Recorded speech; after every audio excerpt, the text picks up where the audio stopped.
Let's move on to this now. The Correctional Services Department is pleased that a suspect has been arrested for the murder of a female official at Leeuwkop Correctional Centre. The body of 50-year-old Eunice Moloko was found at the Johannesburg prison's COVID-19 isolation site. Let's get more now from the Correctional Services spokesperson, Singabakho Nxumalo, who joins us now from Cape Town. Thank you so much for your time this evening, as always. What can you tell us about this arrest? A very good evening, and thank you for having us. It is a welcome development that someone has been charged for the murder of our official, Eunice Moloko. But it is something that is really going to take us time to recover, if ever. What happened in Leeuwkop is something that we never imagined, and as a department, we are still paining.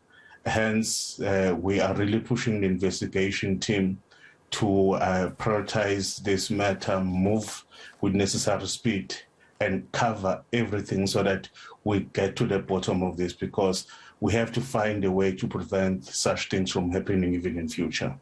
Do you have any further details about the arrest that you can share with us? Has it been confirmed that the person who was arrested was indeed an inmate? I can confirm that the person who has been charged is an inmate. And SAPS can also attest to that, because there is also a note to that particular fact as well, where this person confessed. But I think what really pushed this person was that the investigation team had narrowed down everything to a point where this inmate could be located at the scene.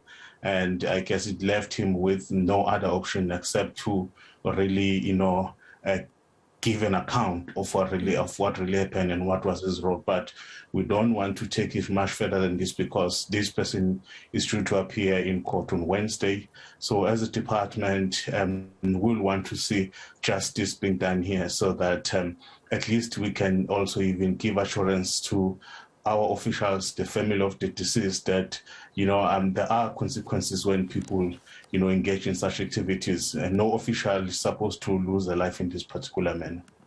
No, indeed so. And I believe that she was in service for 23 years with Correctional Services. Her death and the way in which she lost her life must have sent shockwaves through your department. It's really a blow, not only to us as Correctional Services, but even to her family. This is a 50-year-old, yes, with 23 years of service to the department. That's a lot of experience, just gone in one day, just like that. So hence I'm saying, as a department, we're really broken by this, because we are really struggling these days, to find people with experience. And Correctional Services, is one area where you have to train officials yourselves, and you've got to mold them, groom them, and the experience that they acquire on the job can never be replaced by anything. So when you lose someone with 23 years of experience, it's a big loss. So as a department, we are really not taking this kindly.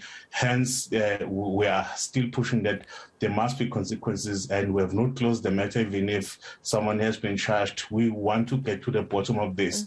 Hence, we're saying the investigation team must leave no stone unturned, because there's quite a lot of other questions that must be answered. Up until then, as a department, will not rest. Might this incident have an impact on security at places like Leeuwkop? For one, an official to be murdered in a correctional facility, that will tell you that there's a security breach. And even worse, when you are able to then get someone who's an inmate who's confessing that, no, I did that particular act, then it raises a whole number of questions.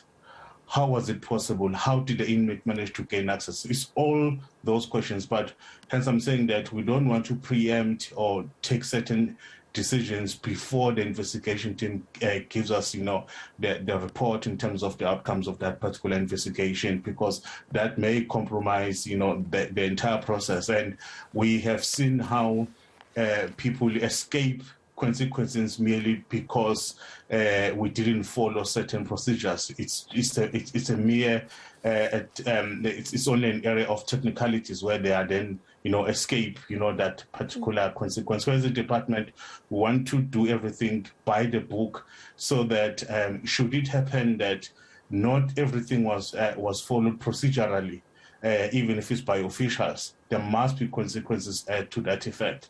And we must even correct if there are any wrongs, because definitely here there was a breach, so things like it must be corrected. And we do training ourselves as a department. So when we pick up such gaps, it then assists us then to go back and check, what is really happening. Do we have to tighten up something, or is purely a case of officials on the day not following due processes? Okay, we're going to leave it there. Thank you so much for your time and your insights, as always. Correctional Services spokesperson Singabakho joining us there from Cape Town.